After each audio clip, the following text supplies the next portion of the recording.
WSB में अगर हम बात करें सब स्टेशन अटेंडेंट ग्रेड 2 के बारे में अगर हम बात करें, देखो यहाँ पर क्या है कि टोटल 5 कैटेगरी में मैं आपको सारी चीज़ें समझाऊंगा। Vacancy, eligibility, exam pattern, in and और ज्वाइनिंग एंड पोस्टिंग के बारे में। देखो यहाँ पर जैसे कि बताया कि आईटीआई के लिए पूरी तरीके से पूरी जॉब है, तो यहाँ पर एक एक करके सारी चीज़ों के बारे में डिस्कस करेंगे। पहले हम बात करते हैं टोटल वैकेंसी के बारे में।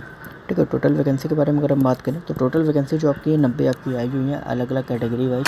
ठीक है, तो यहाँ पर अगर हम बात करें अलग अलग कैटेगरी में, तो यूआर की यहाँ पे वैकेंसी जो है वो आपकी 38 वैकेंसी है। ओबीसी की यहाँ पे जो वैकेंसी वो 24 वैकेंसी है। एससी की वैकेंसी 13 है।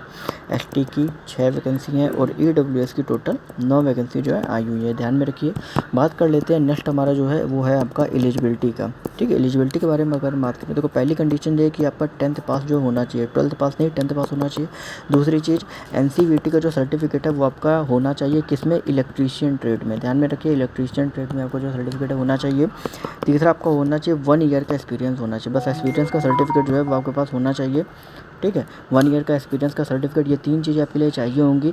और ध्यान में रखना कि सर्टिफिकेट 2 तरीके से होते हैं, एक स्टेट का होता है एससीवीटी और एक होता है एनसीवीटी। तो एनसीवीटी का सर्टिफिकेट आपके पास नेशनल लेवल का होना चाहिए। ये एलिजिबिलिटी आपके यहाँ पर रखी गई है। ठीक है, और इसके बाद अगर आप देखोगे तो आपका आता है एग्ज़ाम पैटर्न के बारे में। ठीक है, तो एग्ज़ाम पैटर्न के बारे में अगर हम बात करें तो आप सभी को पता है कि हर एग्ज़ाम में लगभग आपके 4 सब्जेक्ट तो आते ही आते हैं। ठीक है, कौन कौन से आते हैं आपको मैं बता दूं। पहला आता है आपका रीजनिंग आता है। ठीक है, दूसरा आता है मैथ। ठीक है, तीसरा आपका आता है इंग्लिश। ठीक है, और चौथा आपका आता है जीए। ठीक है, और यहाँ पे एक 5वां सब्जेक्ट भी है जो कि आपका क्या है, हिंदी है। ठीक है, तो यहाँ पे 5 सब्जेक्ट्स आ रहे हैं। 20 क्वेश्चंस जो हैं वो आपके ईच आपके आएंगे। 100 आपके जो क्वेश्चंस हैं वो आएंगे।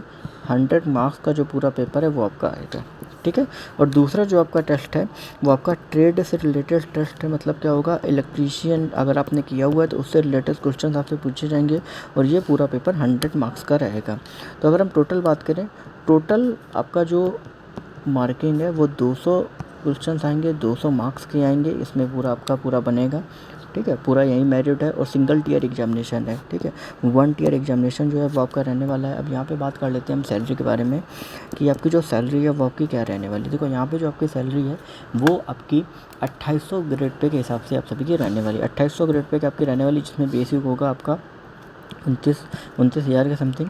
और अगर हम इन हैंड सैलरी की बात करें तो दिल्ली में आपकी पोस्टिंग होगी, तो दिल्ली में अगर आपकी इन हैंड सैलरी आएगी तो लगभग आपकी इन हैंड सैलरी 54,000 के करीब जो है वो आप सभी की इन हैंड सैलरी जो है वो आपकी आने वाली है यहाँ पे। ठीक है, इन हैंड की बात कर रहा हूँ। ग्रॉस तो आपकी जाएगी लगभग 58 के करीब आपकी जो है वो आपकी ग्रॉस जाएगी, 54 आपकी इन हैंड आएगी। अब यहाँ पे सबसे इंपॉर्टेंट ये है कि पोस्टिंग के बारे में, तो इसका जो पोस्टिंग है वो पूरी तरीके से दिल्ली में ही आपका होने वाला है।